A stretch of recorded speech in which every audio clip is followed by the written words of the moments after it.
Salve, meu querido! Quem é vivo sempre aparece, né? E hoje eu tô trazendo aqui Dandadan pra nós, então cola comigo. O episódio começa com a Momo numa fonte termal, quando de repente aparece um monte de cara e um segura ela fazendo essa expressão no mínimo suspeita. Só que a Momo usa o poder dela pra se livrar do cara e a cerca do lugar começa a cair. Só que o cara pegou ela de novo. E meu amigo, olha essa cena e a cara desse maluco. Eu confesso que eu fiquei um pouco assustado com a composição dessa cena aqui. Só que o resto da casa cai e acaba salvando ela. E a gente vê que a velha Turbo pegou uma carona com ela quando soube pra onde tava indo. De repente aparecem uns caras de uma associação que eu não entendi muito bem e começa a seguir esses malucos da pele cinza aí. Depois a Yas pergunta se a velha Turbo sabe como é a casa do Didi. E ela fala que é um lugar perigoso.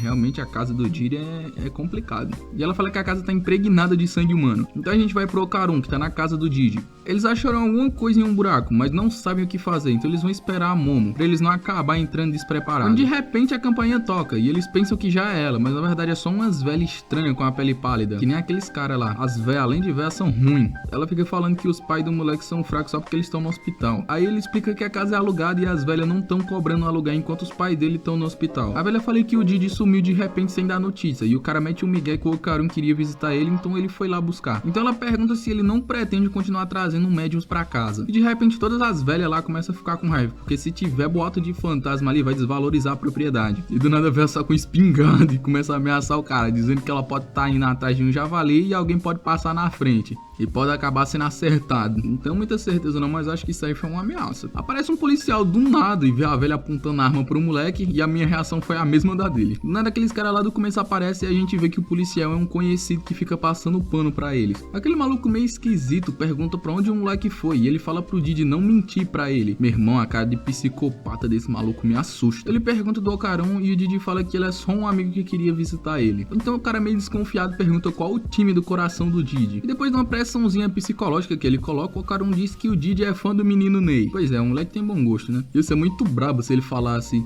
ele é vascaíno. E tu? Eu era flamenguista, mas depois do boato de guerra eu virei palmeirense.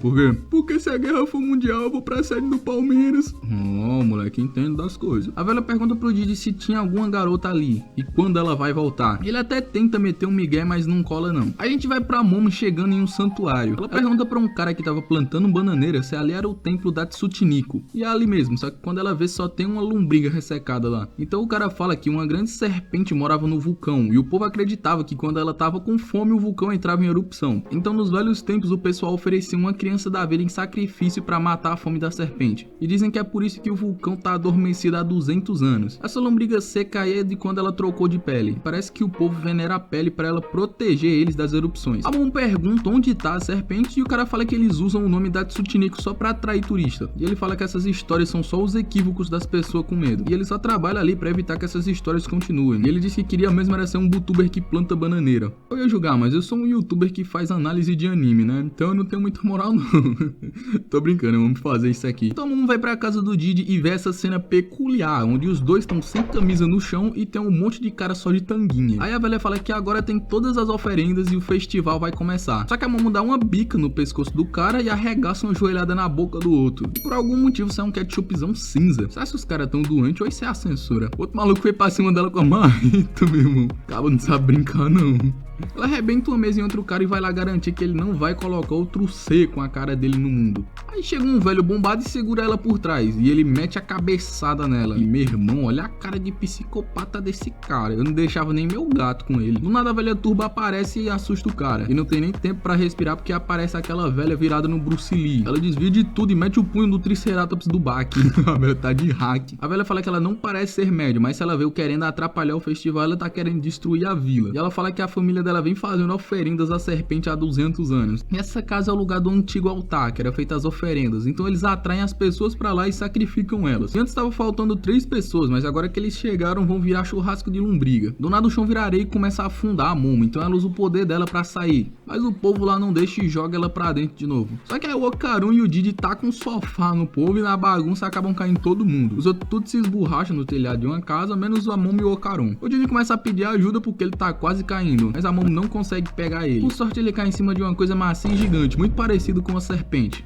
Pera aí, eu acho que é a serpente. Meu pai do céu, o tamanho dessa lombriga. A cambada de velho chega que nem os Power Rangers fazendo pose pra serpente, e a velha oferece os coitados de sacrifício pra lombriga. A velha Turbo diz que ela é uma Kuraguri, e o Okarun reconhece como um verme da morte da Mongólia que devora humanos. Só que era pra eles terem entre 1,5 m e 2 metros, mas parece que alguém andou adubando essa daí. Olha o tamanho desse trem. A família dos velhos fica lá fazendo um ritual pra ela comer os três, só que a lombriga come eles. Confesso que isso foi satisfatório. Se eu fosse um deles ali, eu ficaria feliz se não estivesse cagado de medo. Eles tentam se esconder dentro de uma casa, mas parece que a serpente começa a afetar o Okarun e a Momo, e ativa a transformação do Okarun, deixando o cara meio doidão. Então ele vai pra cima do Didi, e rapaz, olha o shape desse moleque. O Okarun tá meio lelé das ideias e ele tenta se deslogar do servidor. E o Didi lembra que os pais dele também tentaram ir de arrasta, e ele ficou meio sem entender o porquê. Quando do nada a Momo também tenta se paçocar, mas aí a velha Turbo aparece e leva o golpe no lugar dela. Ela fala que o verme tá emitindo ondas psíquicas pra fazer as pessoas quererem se mandar pra terra dos pés junto. Ele começa a fugir com o pessoal pelas casas e acaba caindo, e os dois quase aproveitam a oportunidade pra ir tomar um café com Deus Pai. Por algum motivo o Didi fica tendo umas visões e aparece na frente dele um bicho feio de cueca. E por causa dele o Okarun e a Momo voltaram ao normal. Aí não é feio não, menina, assombra uma casa só de passar perto. A velha Turbo diz pra não olhar nos olhos dele, porque ele tem o olhar demoníaco que faz as pessoas quererem se mandar pra vala. E ele só tão normal agora porque o poder dele e o do verme estão se anulando. Então o Okarun aproveita pra se transformar e arregaçar a lombriga, só que cresce outra boca nela.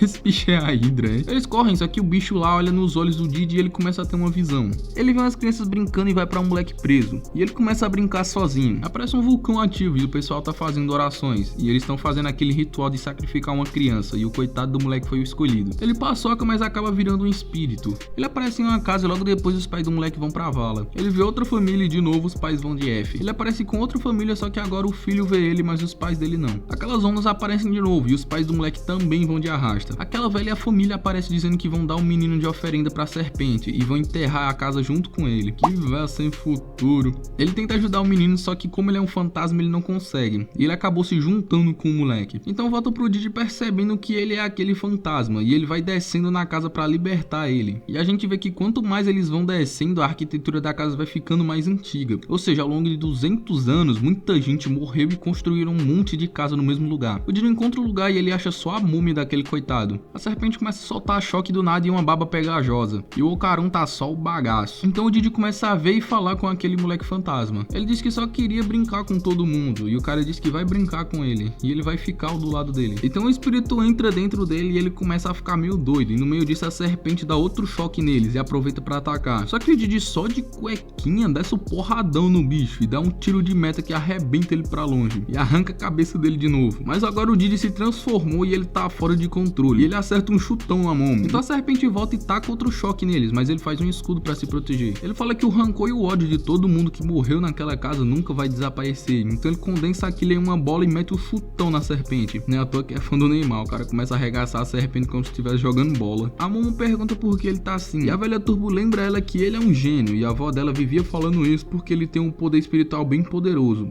Além de estar no shape também, né? E o olho do tinhoso lá tava só de olho pra possuir ele. Ele chuta aquela bola na Momo e ela usa um poder pra se defender. Cara, essa cena aqui me lembrou muito Super 11. Ela até parece estar defendendo com a mão fantasma. O Didi vai lá e mete o machista opressor nela. E quando ele vai finalizar metendo outro chute, o Okarun aparece chutando também. E essa cena daqui ficou muito braba, meu irmão. E o episódio acaba pra nossa infelicidade. Então deixa o like e se inscreve pra receber mais vídeos como esse. E falhou!